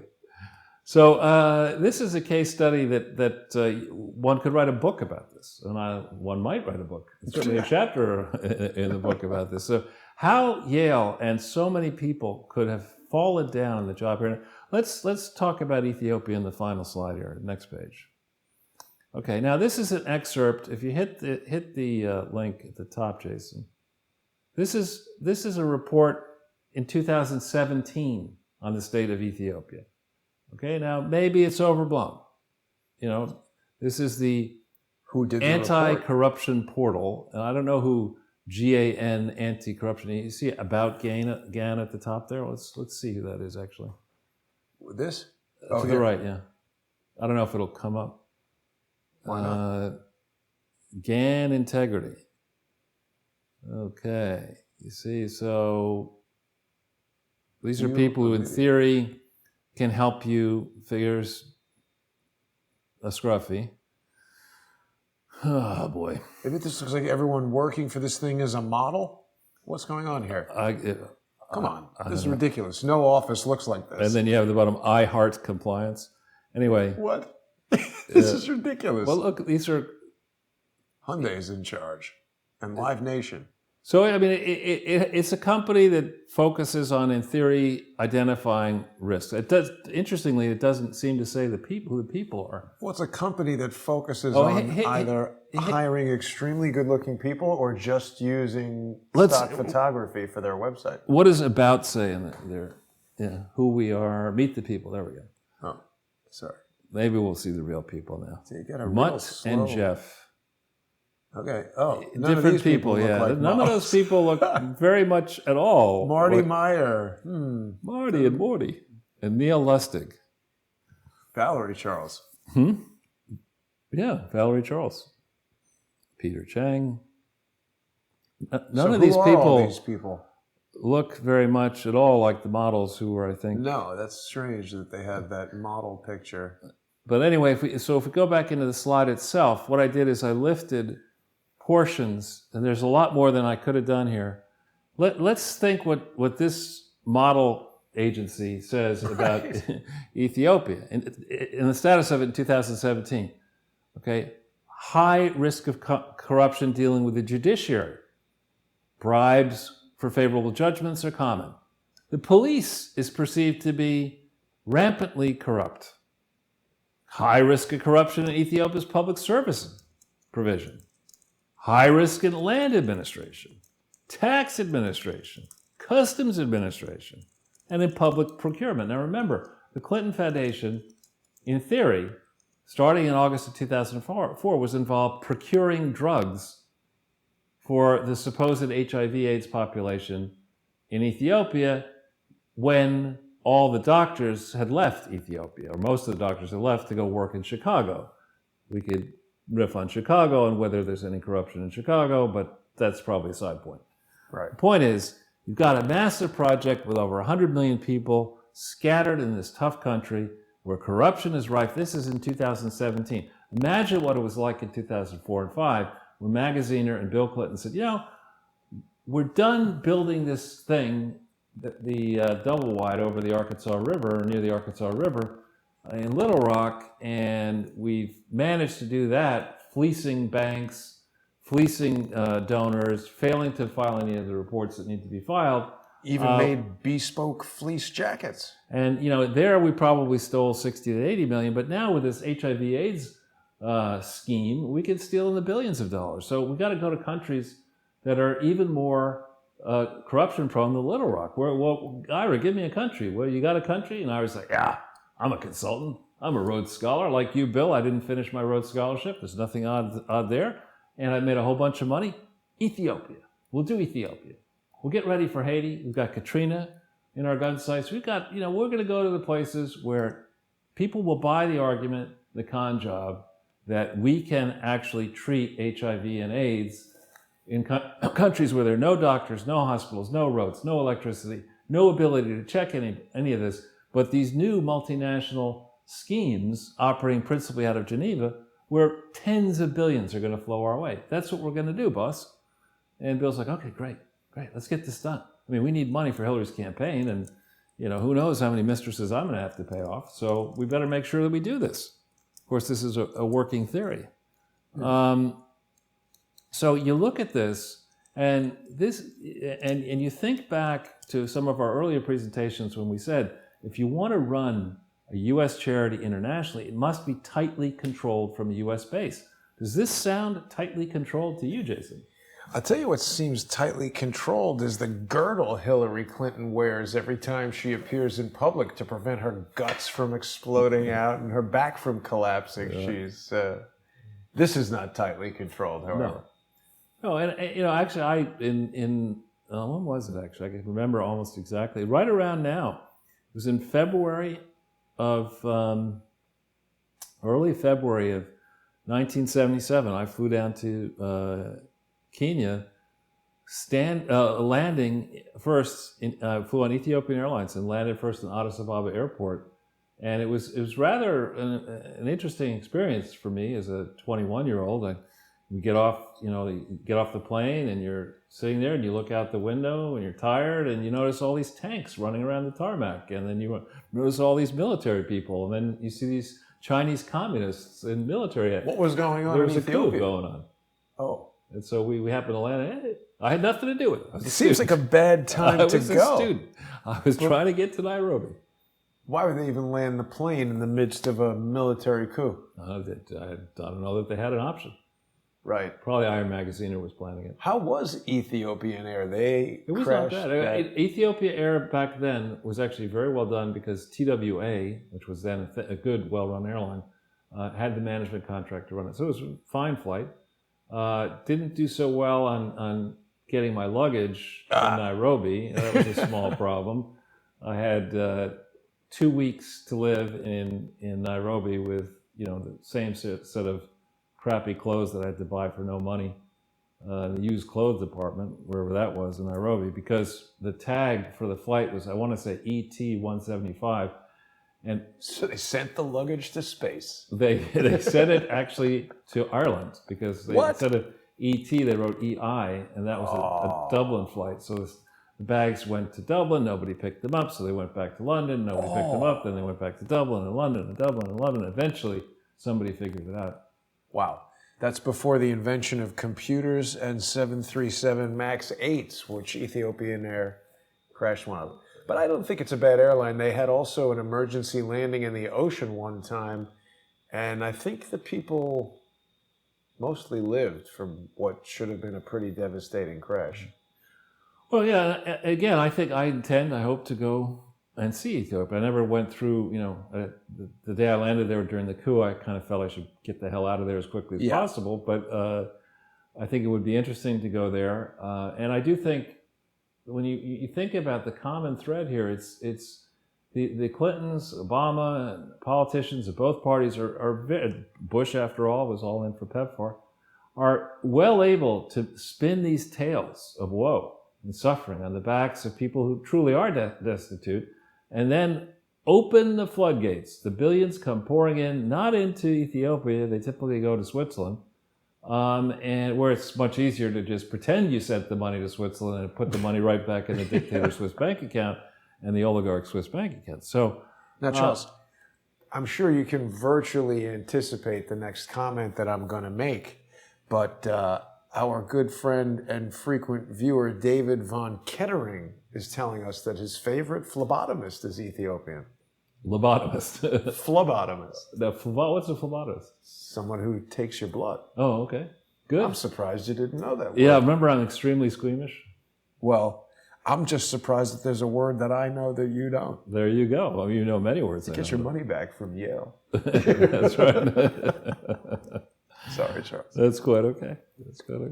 So with that, I think Donald Trump is, I believe. Oh, that's it. Yeah, we're done. Donald Trump is going to land imminently in India. Let's hope the security is excellent for him over there. Now, you'll recall, Charles, that when Donald Trump went to Japan, instead of having sushi or izakaya or some sort of traditional Japanese food, he had a burger. But they eat beef. Oh, no, I know. But now that burger has become famous in Japan. It's the Donald Trump burger, and there was a huge line outside the restaurant. What's he going to eat in India? Who Not knows? Burgers. I hope he does not, for his sake, Perhaps eat burgers. chicken tikka masala. I do like that, but that's like ordering chicken teriyaki at the Japanese restaurant. Not very creative. Yeah, I'm sure it'll be incredibly well scripted. It's very difficult to get around. I mean, I'm sure he will have incredible security, and people will do their best on his team to protect him and all that. But I would note that virtually every time the president travels outside this country, the swamp and the people in the mainstream corporate-owned media and the shifty ship types do their level best to try to embarrass him when he's outside the country, breaking a tradition that had been followed. Not do that. Absolutely. The politics ends at the water's edge was the established tradition, even under Obama. And so, even and especially under Obama, I hope we don't descend into the hell that we typically descend into, but knowing these pukes, that's exactly what's going to happen. So there's a tremendous potential here for problems for Donald Trump. This is a high degree of difficulty lift. India is a fractious place. There is a big problem with radical Islamic terror in India. There are 150 Muslims in India. It's a country of 150,000. Million. More than 150. Yeah, a lot more than 150. And it's about 1.3 billion people. And, life is cheap there. Unfortunately, for all the progress, when you take out the economic consumption and investment of the top 10%, and you look at the balance of the country, spread it out over the 1.1 billion people that remain, and the average person in India is probably consuming $1,500 a year, $2,000 a year. It has not proved out its financial potential quite yet. So I admire the president for making this trip. I wish him luck, Melania luck, and hope he's got some good food tasters. I mean, I like Indian food, but I hope he's got. I think he's probably cooking burgers on Air Force One. They got a grill in there. But if you think about, and I'm not saying Donald Trump is wasting money. Whoever the president of the United States is, if he wants to get up out of the desk and go walk somewhere, that probably costs more than $2,000. And here's people in India, $2,000 a year. It's an interesting contrast. Well, the ties, though, also in India, that there are so many talented people who left India to come to this country and make enormous contributions. Indeed, I think that the strongest financially strong demographic group in the United States of America is subcontinent Indians who've come to America and are. What does that mean, subcontinent? As opposed to not Native American. Ah. Yeah. Oh. Yeah. And so. See, that's going to get me in trouble. You got that? I got phlebotomist. Okay. Call it a tie. But anyway, in the World Cup of fraud, there's not a tie. This team is in it to win it. You've got Coach Bill, shifty-eyed Coach Bill, has taught Barack Obama. The two of them are, I would guess, plotting as we speak to see whether they can get their respective marital partners, shall we refer to them, as installed as the next president of the United States. I think both of these teams are watching what is really, frankly, a shit show in the Democratic primary caucus process and thinking, you know what, if Hillary and Michelle are not in the primaries, not in the debates, then they can't screw up. Let's keep them out of it till the broker convention, and then stuff them on the Democrats, one or the other of them, maybe the pair of them, as the team that needs to be drafted to take on almighty Donald Trump. Yeah. So a lot of drama, a lot of stuff to watch, Jason, and that's about all I have today. That's it for today, Charles. Some people have noticed this little bit of crackling audio. It's something that I'm trying to chase. There's a lot of problems with producing what is essentially a television show inside an apartment that is not a television studio. Well, soundproof and broadcasting and all that. So I've been speaking in general terms about some of the technological adjustments that I've made over here. People are pointing out to me that there is crackling audio or whatever. But basically, if anybody out there knows anything about the attack time versus the release time of a digital noise gate, they could probably provide some useful input. Everybody else who's saying stuff, not helping. But I think I've got it dialed in. The other problem is, and I don't know, maybe we could talk to a sound engineer. The two microphones, a little bit of you is picked up on this one, a little bit of me is picked up on that one. So getting it all balanced out is quite tricky. I think we've had a better result on this broadcast than we have in previous with this whole sound processing situation. But I'll refrain from talking about this anymore because I think it does bore and annoy some people. I really do have to thank the people. Overnight, it was unbelievable. A number of people have increased their sponsorship, I guess because they appreciate the changes that are going on to improve the quality and the reliability of the show. Moving forward in 2020, I want to make sure the show doesn't get taken out either by mistakes, coincidences, technical issues that inevitably arise, or outside interference. So I'm making all these changes to do that. I'm just a few short weeks away, Charles, from what may in fact be the crescendo of this Robert David Steele lawsuit that's been going on almost since the inception of Crowdsource the Truth. So I haven't spoken too much about it, because obviously things that I say could have an impact on the outcome, and we don't want to do that. But soon I'll be talking more about it. Totally appreciate the support of the sponsors on Subscribestar and Patreon. And Charles, I appreciate you, this great show. We will be back tomorrow. People can listen to us now on iTunes. It's very difficult to find in searching, so I'll start posting more of the links to the audio-only podcast version of the show, something people have been asking for since the beginning. So all of this stuff is part of the effort to try and satisfy some of the people who are asking me things a lot that I sometimes haven't responded to yet. But thank you, Charles, and thanks everybody for watching. You can become a sponsor by going to subscribestar.com/crowdsourcethetruth or patreon.com/crowdsourcethetruth. If you're watching the show each week and you enjoy it, please sponsor Crowdsource the Truth. I can't keep shows like Sunday with Charles going without your sponsorship. So thanks to everybody who's been there for us. We'll see you tomorrow.